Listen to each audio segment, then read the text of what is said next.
Alright, hello everybody. My name is Dion, and what I'm going to be showing you all today is how to do a 7-site skin fold on a client.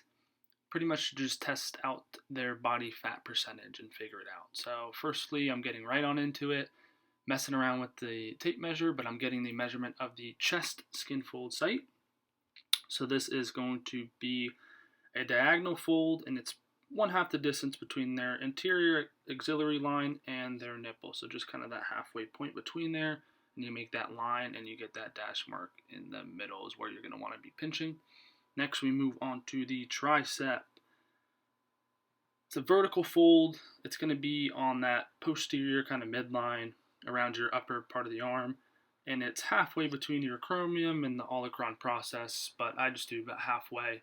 Make him bend his arm at 90 degrees to make sure I'm getting that easy kind of point for me. I can hold that tape measure a little better, and it just makes it easier to get that halfway point. Then we move to the subscapular site. Make him do the little chicken wing, and ultimately I just do that to find his scapula easier, and then you just measure 1 to 2 centimeters below that. Then we're going to move into the mid-axillary. So I found a xiphoid process, and I ran my hand along to kind of find where that meets on that mid-axillary line, and then I cross that point from there. That one's very simple. I like that one a lot. Then we're going to move into your suprailiac. This one's a little bit tougher. Sometimes it's hard to find that point, and it's a little bit more intrusive on a client.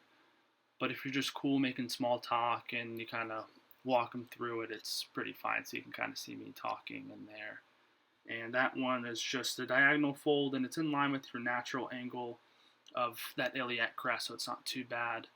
And the next one I took after that, the sixth one, is going to be his abdominal site, and what that is just a centimeter or two from his umbilicus, and then you mark it as a vertical fold from there. And then this last one is really simple as well.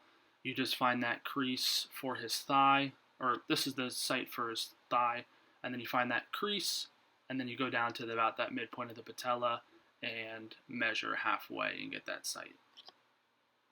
So that's marking all the sites. Now it's time for the fun part. So kind of grab your weapon. Well, I call it a weapon, but your skin calipers, and then you start pulling skin and measuring. So you want to pull that skin pretty well to where you can kind of feel that fat separate from that muscle, and then from there you can put those calipers on the site itself.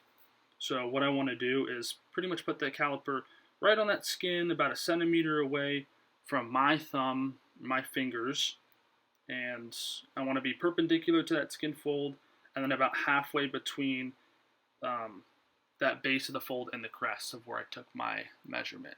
So now I'm on the subscapular. Got that one pretty well. So I did my chest, subscapular. Now I'm doing my tricep, trying to get him in the right frame.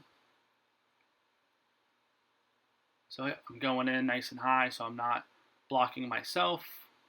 I can really get in there and pull that fat from the muscle. Have him punch down, flex his tricep to really separate everything before pinching and getting that number. Flip them back around for the camera. And of course, all of this is on the right side of the body.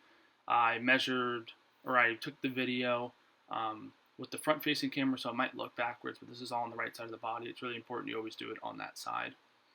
So I just did my suprailiac on him. That's a diagonal fold. Then we move into the abdominal. This is your vertical, like I mentioned before. And you also want to, when you're putting that skin caliper on there, you're putting it about a centimeter away, and you're holding it for about 1 to 2 seconds and letting that number sit on the skin caliper. And that was the thigh. So that's the full 7 sites. So I would mark all those down when I'm doing it, and I would run through it again in the same order.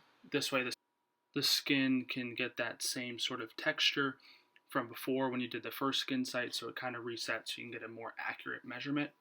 From there, you're going to average your 2 measurements. If they're 1 to 2 millimeters apart, you don't want them more than that. Otherwise, you're going to have to do a duplicate measurement to get it close to within that 1 to 2 millimeter frame.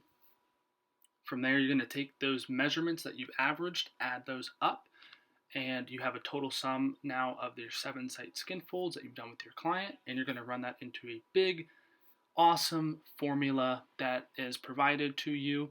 After you do that, you've now got your client's body density, and from there, you're going to take that body density, put that into one more formula, so yay, more math, and then after that, you come out with your client's body fat percentage. And now you can go and discuss that with them and see if they're happy with your goals, and you can meet and talk with them from there. So, yep, that is everything I have for my 7-site Skinfold video. I hope you all have enjoyed and have a good one.